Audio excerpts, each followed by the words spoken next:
Hello दोस्तों, exam insider के इस यूट्यूब चैनल पर मैं आप सबका एक बार फिर से स्वागत करती हूं। दोस्तों, जैसा कि दोस्तों आपको मैं अपने हर वीडियो में बताती हूं कि यूपी पेट का नोटिफिकेशन कब का आ चुका है और उसके एग्ज़ाम की डेट्स भी लग गई हैं। आप अच्छे से तैयारी में लग जाइए। आपके पास अब ज़्यादा टाइम नहीं बचा हुआ है। जहां तक प्रेडिक्ट किया गया है आपका एग्ज़ाम दोस्तों अक्टूबर मंथ के लास्ट वीक में होगा। कब होगा? अक्टूबर मंथ के लास्ट वीक में होगा। तो आप अपने एग्ज़ाम्स की तैयारी में एकदम अच्छे से लग जाइए। आप अपना टाइम अब वेस्ट मत कीजिए, क्योंकि आपके पास अब ज़्यादा टाइम नहीं बचा हुआ। ये सितंबर चल रहा है और सितंबर के बाद आपका अक्टूबर ही आएगा। तो आप जितना ज़्यादा हो सके अपनी पढ़ाई पर फोकस कीजिए, ताकि आप अब की बार पेट की परीक्षा में अच्छे से अच्छे नंबर स्कोर कर सकें। तो उसी को देखते हुए दोस्तों हमारे चैनल पर आपको पेट की तैयारी करवाई जा रही है। आपको जीके, जीएस, मैथ, इंग्लिश सब कुछ हमारे चैनल पर मिलेगा। अगर आप अभी तक हमारे चैनल पर नए हैं तो प्लीज़ दोस्तों चैनल को सब्सक्राइब ज़रूर कर लीजिएगा। साथ में आए बेल आइकन को प्रेस कर दीजिएगा, ताकि हम आपके लिए जो पेट से संबंधित नए नए वीडियोज़ ला रहे हैं उन सब के नोटिफिकेशन आपके पास टाइम टू टाइम पहुँचते रहें। तो आप सबको पता ही होगा दोस्तों कि पेट की परीक्षा में इंग्लिश 5 नंबर की आती है। कितने नंबर की आती है दोस्तों? 5 नंबर की इंग्लिश आती है। और यही 5 नंबर आपके बहुत से दोस्त होंगे जो इन्हीं 5 नंबर की वजह से उनका पेट में सिलेक्शन नहीं हो पाता। तो अगर आप हमारे चैनल पर ऐसे ही लगातार बने रहेंगे तो हम आपको विश्वास दिलाते हैं कि हम आपके ये 5 नंबर में से एक भी नंबर गलत नहीं होने देंगे। लेकिन उसके लिए आपको क्या करना होगा दोस्तों? आपको हमारे सभी वीडियोस को कंटिन्यूसली देखना होगा। एक भी वीडियो को मिस नहीं करना है। आपको सभी वीडियो को पूरा और लगातार देखिए। अगर आपको हमारे वीडियो में कहीं भी कोई भी प्रॉब्लम आ रही हो तो प्लीज़ हमें कमेंट करके ज़रूर बताइए और आप हमारे चैनल को सपोर्ट कीजिए, ताकि हम आपके लिए और ज़्यादा और अच्छे से अच्छे कंटेंट ला सकें। तो चलिए शुरू करते हैं। आपका पैसेज कह रहा है genetic variation is the cornerstone of evolution, without which there can be no natural selection, and so a low genetic diversity decrease the ability of a species to survive and reproduce, explains lead author Yoson Moodley, professor at the Department of Zoology, University of Venda in South Africa. 2 centuries ago, the black rhinos, which roamed much of sub-Sahara Africa, had 64 different genetic lineages, but today only 20 of these lineages remain, says the paper. The species is now restricted to 5 countries: South Africa, Namibia, Kenya, Zimbabwe, and Tanzania. Genetically unique populations that once existed in Nigeria, Cameroon, Chad, Eritrea, Ethiopia, Somalia, Mozambique, Malawi, and Angola has disappeared. The origins of the genetic erosion coincided with colonial rule in Africa and the popularity of big game hunting from the second half of the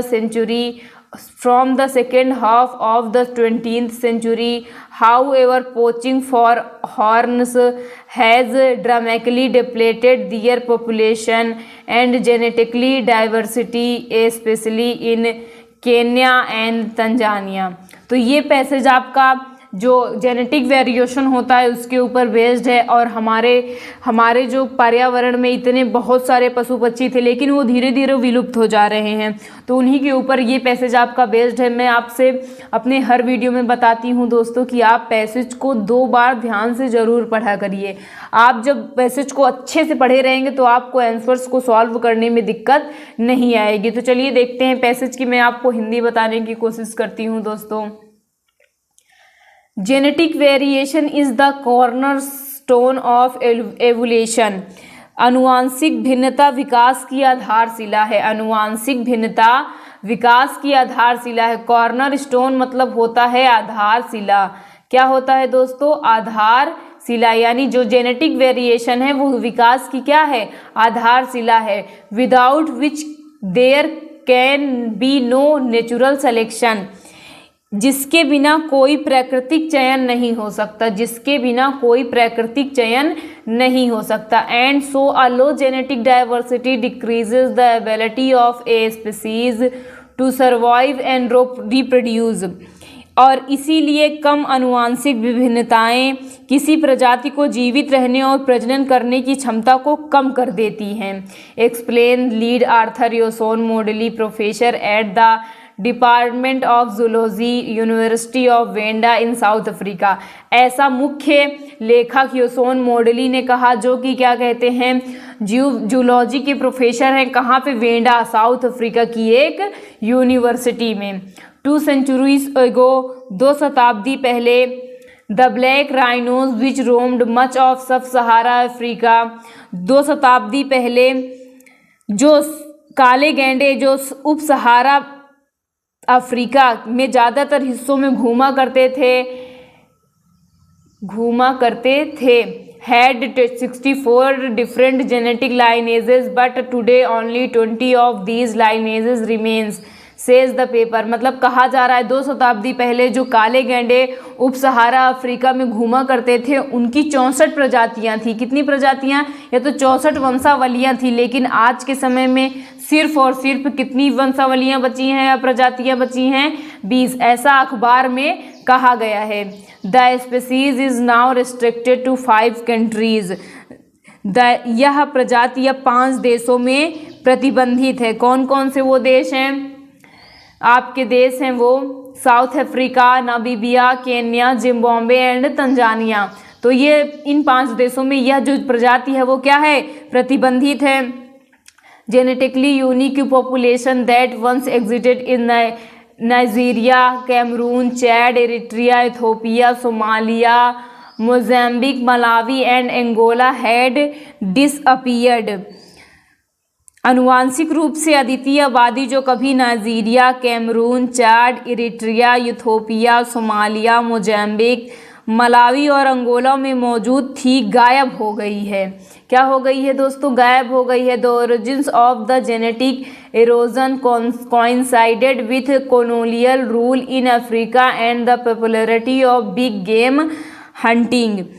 आनुवांशिक क्षरण की उत्पत्ति Africa में औपनिवेशिक शासन और बड़े खेल शिकार की लोकप्रियता के साथ मेल खाती है। मतलब जो इसमें आनुवांशिक क्षरण आया है अफ्रीका में, वो वहाँ पे जो औपनिवेशिक बनाया गया था अफ्रीका, और साथ ही साथ शिकार करने का जो खेल है उसकी वजह से वहाँ की प्रजातियाँ कम हुई हैं। From the second half of the 20th century, however, poaching for horns has dramatically depleted their population and genetically diversity, especially in Kenya and Tanzania। 20वीं शताब्दी के उत्तरार्ध में, हालांकि इस सदी में सींगों के अवैध शिकार ने नाटकीय रूप से उनकी आबादी और आनुवंशिक विविधता को कम कर दिया, खासकर केन्या और तंजानिया में। तो सबसे ज़्यादा कम कहाँ पे पाए जाते हैं? ये केन्या और तंजानिया में। तो दोस्तों ये आपका पैसेज था। इस पैसेज की मैंने आपको हिंदी बताने का प्रयास किया है। अगर आपको कहीं भी कोई भी चीज़ गलत लगे या कुछ भी ना समझ में आया हो तो प्लीज़ हमें कमेंट करके ज़रूर बताइएगा। तो चलिए क्वेश्चंस की ओर चलते हैं। आपका क्वेश्चन कह रहा है दोस्तों, what is the important for evolution? What is the important for evolution? First option genetic variation, second option large population, third option mixing of species, fourth option survival of the fittest। तो हमें पूछा जा रहा है कि evolution यानी विकास के लिए सबसे ज़्यादा महत्वपूर्ण क्या है? तो इस पैसेज के अकॉर्डिंग विकास के लिए सबसे ज़्यादा महत्वपूर्ण है जेनेटिक वेरिएशन। क्या है दोस्तों? Genetic variation. आपका फर्स्ट वाला ऑप्शन एकदम करेक्ट हो जाएगा। कौन सा ऑप्शन करेक्ट हो जाएगा दोस्तों? आपका फर्स्ट वाला ऑप्शन एकदम करेक्ट हो जाएगा। नेक्स्ट क्वेश्चन देखते हैं। नेक्स्ट क्वेश्चन कह रहा है आपका, सब सहारन Africa has lost how many black rhinos genetic lineage in 200 years. मतलब सब सहारा अफ्रीका में कितने ब्लैक राइनो के वंशावलियां 200 सालों में ख़त्म हो चुकी हैं? तो देखिए वहाँ पे कितनी वंशावलियां थी ब्लैक राइनोज की? 64 थी, लेकिन पूछ रहा है कितनी लॉस्ट हुई हैं, कितनी खो गई हैं। अब बची कितनी है? 20। तो इनको सब्ट्रैक्ट करने पर कितना आ जा रहा है आपका? 44 यानी 44 लाइनेज जो हैं ब्लैक राइनोज की वो क्या हो गई हैं, लॉस्ट हो गई हैं, हमने उन्हें खो दिया है। यानी आपका यहाँ पे बी वाला ऑप्शन एकदम करेक्ट हो जाएगा। हमने 44 जो उनके ब्लैक राइनोज के लाइनेजेस थे उनको हमने खो दिया है, अब वो हमें प्राप्त नहीं होने वाले। यानी आपका बी वाला ऑप्शन, हमने 44 लाइनेज खो दिए हैं। चलिए नेक्स्ट क्वेश्चन देखते हैं। नेक्स्ट क्वेश्चन डायरेक्शन आपका कह रहा है in the following question the sentence given with blank to be fill in the appropriate word, select the correct alternative out of the four and indicate by it selecting the appropriate option. यहाँ पे हमें fill in the blanks करना है, वो भी appropriate word के साथ। तो he is dead dash A heinous crime, first option committed, second option made, third option occurred, fourth option happened. तो यहाँ पे हो जाएगा कमिटेड। जब हम कोई क्राइम करते हैं या हमसे कोई गलती हो जाती है तो नॉर्मली वहाँ पे किसका प्रयोग होता है, कमिटेड का। किसका प्रयोग होता है, कमिटेड। तो हो जाएगा यहाँ पे he committed, he committed a heinous crime, मतलब उसने एक घृणित अपराध किया। आपका यहाँ पे ए वाला ऑप्शन एकदम करेक्ट हो जाएगा। नेक्स्ट क्वेश्चन देखते हैं दोस्तों। नेक्स्ट क्वेश्चन डायरेक्शन आपका कह रहा है out of 4 alternatives choose the one which can best expresses the meaning of the given word. हमें यहाँ पे सिनोनिमस का चयन करना है। किसका चयन करना है, सिनोनिमस चूज करना है। एडमोनिस, क्या दिया गया है आपका, एडमोनिस। उसके लिए ऑप्शन आपको दिए गए हैं इरिट्रेट, आपका फर्स्ट ऑप्शन है irritate, second option child, third option displease and fourth option है आपका एनॉय। क्या है, एनॉय। तो इसमें आपको बताना है कि कौन सा होगा। देखिए एडमोनिस का मतलब होता है डांटना। क्या होता है, डांटना या फिर धिक्कारना। एडमोनिस का मतलब आप जान लीजिएगा दोस्तों, एडमोनिस का मतलब होता है डांटना या फिर धिक्कारना। एडमोनिस तो इरिटेट का मतलब होता है चिढ़ाना। क्या होता है, चिढ़ाना। उसके बाद आपका चाइल्ड का मतलब भी होता है डांटना। क्या होता है, डांटना। डिसप्लीज का मतलब होता है नाखुश, और इसका मतलब भी होता है डांटना या फिर चिढ़ाना। सॉरी, चिढ़ाना। क्या होता है, डांटना, वो चिढ़ाना होता है। तो आपका सही आंसर हो जाएगा चाइल्ड। क्या हो जाएगा, चाइल्ड। क्या हो जाएगा, चाइल्ड हो जाएगा। यानी आपका एडमोनिश का सिनोनिमस क्या हो जाएगा, चाइल्ड हो जाएगा। यानी आपका बी वाला ऑप्शन एकदम करेक्ट हो जाएगा। एडमोनिश मतलब होता है डांटना और चाइल्ड मतलब भी होता है डांटना। आपका बी वाला ऑप्शन एकदम करेक्ट हो जाएगा। चलिए लास्ट क्वेश्चन देखते हैं पैसेज का। आपका लास्ट क्वेश्चन कह रहा है choose the word opposite in meaning to the given word. यहाँ पे हमें अपोजिट वर्ड चूज करना, अट्रैक्ट। इसका हमें ऑप्शन दिया गया चार्म, प्रेज, रिपेल, ल्यूरे। तो हमें बताना है इसका अपोजिट। क्या बताना है दोस्तों, अपोजिट बताना है। तो देखिए अट्रैक्ट का मतलब होता है आकर्षित करना। क्या होता है, आकर्षित करना। तो हमें बताना है इसका एंटोनॉमी। तो एंटोनॉमी इसका हो जाएगा रिपेल। क्या हो जाएगा, रिपेल। रिपेल मतलब होता है बच्चों प्रतिरोध करना। क्या करना, प्रतिरोध करना, या विकर्षित करना भी कह सकते हैं। प्रतिरोध करना या तो विकर्षित करना। बाकी आपके जो ये चार्म, प्रेज, ल्यूरे हैं ये आपके इसके सिनोनिमस के रूप में भी लिए जाते हैं। तो आपका सही एंट्री हो जाएगा रिपेल। यानी आपका सी वाला ऑप्शन एकदम करेक्ट हो जाएगा।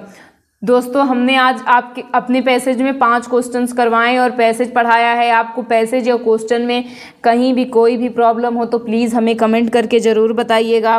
साथ ही साथ दोस्तों अगर वीडियो आपको पसंद आ रहा हो तो प्लीज़ वीडियो को लाइक कीजिएगा, चैनल को सब्सक्राइब ज़रूर कर लीजिएगा। साथ ही साथ वीडियो को अपने दोस्तों में ज़्यादा से ज़्यादा शेयर कीजिए ताकि हमारे चैनल एग्ज़ाम इनसाइडर के बारे में ज़्यादा से ज़्यादा लोगों को पता चल सके। तो इसी उम्मीद के साथ कि बच्चों आपने अभी तक हमारे चैनल को सब्सक्राइब कर लिया होगा। हम आपसे फिर मिलते हैं। थैंक यू दोस्तों।